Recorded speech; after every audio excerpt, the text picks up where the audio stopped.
तो हमें इस बात की खुशी है कि इन 5 वर्षों के भीतर कृषि को हमने जिन ऊंचाइयों पे पहुंचाया है, देश में सबसे ऊपर शिवराज जी के अवार्ड मिला आपको।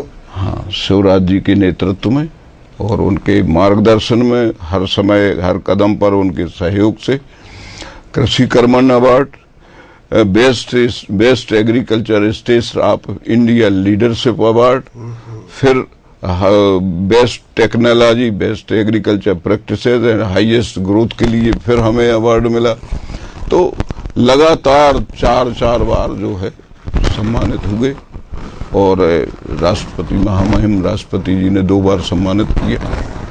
तो ये सब हुए और आज जो है कृषि हमारी जो विकास दर है, पिछले वर्ष हमने 18.9, अब वो विकास दर जो है वो न केवल भारत में लेकिन विदेशों के लोगों के लिए भी आश्चर्य है। हमारे पास बेल्जियम, न्यूजीलैंड, जापान और अनेक जगह के लोग जो है मिले, आए और उनने पूछा कि how you done this miracle, ये चमत्कार कैसे किया। तो मैंने कहा ये चमत्कार हमारे सब मिला जुला, हमारे लोगों का, हमारे किसानों का भी इसमें सहयोग, हमारे मंत्रिमंडल का सहयोग है, हमारे मुख्यमंत्री जी का सहयोग है। हम लोग बैठे तो कृषि कैबिनेट बनाई, खेती को हमें आगे बढ़ाना है, खेती को हमें, हमारे जो 80% लोग हैं उनका धंधा है, प्रमुख धंधा है, तो कृषि को जितना हम ताकतवर बनाएंगे तो हमारा प्रदेश ताकतवर बनेगा और उससे लगे हुए सारे उद्योग भी ताकतवर होंगे, तो एक समग्र रूप से विकास होगा। इस सोच के तहत कि खेती को लाभकारी बनाया जाए, खेती को और अच्छा, किसान को मजबूत बनाया जाए, गांव की जो संस्कृति टूट रही उसको बचाया जाए, गांव से जो पलायन हो रहा उसको रोका जाए।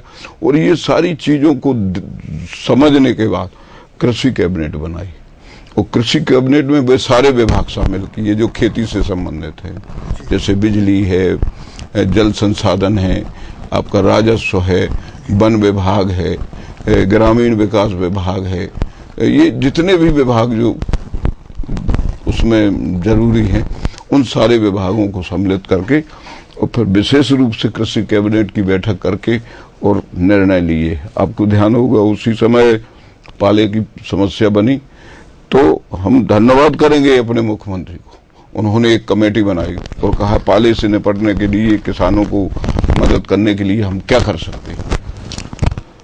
तो हम लोगों ने बैठ कर के वहां पर तय किया कि खेत को इकाई माना जाए। RBC 64 में परिवर्तन किया, क्रांतिकारी परिवर्तन किया, अंग्रेजों के जमाने के उस काले कानून को खत्म किया। और उससे क्या हुआ कि खेत को इकाई माना और वो जो दर थी उसको वो हमने हमारे मुख्यमंत्री जी और कमेटी के उससे 1 हेक्टर पे 10,000 और ये माने हर फसल का अलग अलग हमने उसका नुकसानी का वो लिया उनका कि ये राहत राशि, यानी इतनी राहत राशि कभी इसके पहले जो भी सरकारें रही है कभी उन्होंने विचार भी नहीं किया कि इसमें हम परिवर्तन हो सकता है, संभव है। फिर सोचा कि किसान जो है कर्जी होता है बार बार, तो हर बार इनका कर्ज माफ करने से अच्छा हम क्या उपाय कर सकते हैं। तो सोचा कि बिना ब्याज का कर्ज दो। तो जब अटल जी ने क्रेडिट कार्ड दिया था तो 18% से 9% पे आए थे, फिर 5% किया, फिर 3% किया, फिर 2% किया और फिर 0% ब्याज पे हमने किसानों को ये कर देना। तो इससे भी किसान को ताकत मिली और उसको प्राकृतिक आपदा के समय उधर हम खड़े भी हो गए उसके साथ, तो उसकी हिम्मत बढ़ी कि हमारे साथ सरकार खड़ी है। तो ये सारी बातें जो है खेती को, फिर इस सिंचाई का रखवा, बलराम तालाब में आज 2.5 लाख हेक्टेयर जमीन की सिंचाई हो रही है। एग्रीकल्चर की MIT जो है छोटे तालाबों की योजना है, उससे करीब 3-4 लाख हेक्टेयर की सिंचाई हो रही है, यानी 7 लाख तो करीब हम इन छोटे तालाबों से सिंचाई कर रहे हैं। फिर इरिगेशन विभाग से इनने भी और सिंचाई का रखवा जो इनके सामने इनके समय जो दूसरी सरकारें थी तो मुश्किल से सिंचाई का 7% केवल रखवा था, 7 लाख हेक्टेयर जमीन ही केवल सिंचित होती थी। बाबा जी आपके साथ लेकिन के लिए बहुत बहुत बधाई है। मैं अंत में एक छोटे सी एक 2 लाइन में आपका एक जवाब चाहूँगा कि ये जो राइट टू रिकॉल आया है इसका क्या असर पड़ेगा ग्रामीण क्षेत्रों में, विशेषकर जहाँ से आप लोग चुनाव में खड़े होते हैं?